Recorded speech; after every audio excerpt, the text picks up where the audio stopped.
അപ്പോൾ സുഹൃത്തുക്കളെ, ഇതാണ് എൻ്റെ സോളാർ പാനൽ സിസ്റ്റം ഞാൻ സ്ഥാപിച്ചിട്ടുള്ളത്.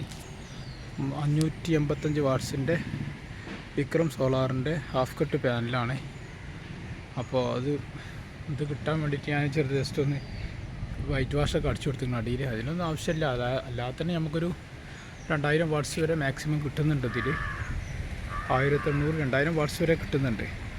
പിന്നെ സൂര്യൻ നിൽക്കുന്ന കണ്ടില്ല. അപ്പോൾ തെങ്ങിൻ്റെ താഴെ കാണാൻ പറ്റുന്ന പ്രതീക്ഷിക്കുന്നത് സൂര്യനാണ് നിൽക്കുന്നത്.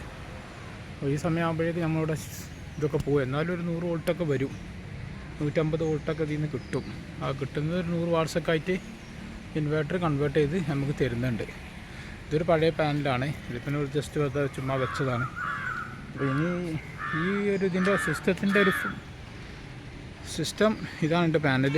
പിന്നെ എൻ്റെ വീട്ടിലുള്ള ഒരു മറ്റേ സയോക്ക് എന്ന് പറയുന്ന കമ്പനീൻ്റെ ഒരു സോളാർ വാട്ടർ ഹീറ്ററും ഉണ്ട്. ഇതും കുഴപ്പമില്ല, നല്ല ഉഷാറാണ്, നല്ല റണ്ണിങ്ങാണിത്. ഇതുവരെ ഒരു കംപ്ലൈൻറ്റ് വന്നിട്ടില്ല. അപ്പോൾ ഒരു പുതിയൊരു നോൺ റിട്ടേൺ വാൾവ് നമ്മൾ ഇതിൽ വെച്ച് കൊടുക്കണം. എന്താണെന്ന് വെച്ചാൽ അത് ചെറുതായിട്ട് ആ റിട്ടേൺ വാൾവ് കംപ്ലൈൻറ്റ് ആയതുകൊണ്ട് അപ്പോൾ നല്ല ഉഷാറായിട്ട് വർക്ക് ചെയ്യുന്ന സാധനമാണ് സയോക്കിൻ്റെ ഈ കമ്പനി. സയോക്ക് എന്ന് പറയുന്ന ഈ കമ്പനി നല്ല ഉഷാറാണ്. നല്ല ചൂടുവെള്ളമാണ്. കുറഞ്ഞ വെയിലുണ്ടായിരുന്നു, എന്നാൽ തന്നെ നല്ല ചൂടുവെള്ളം കിട്ടുന്നുണ്ട്.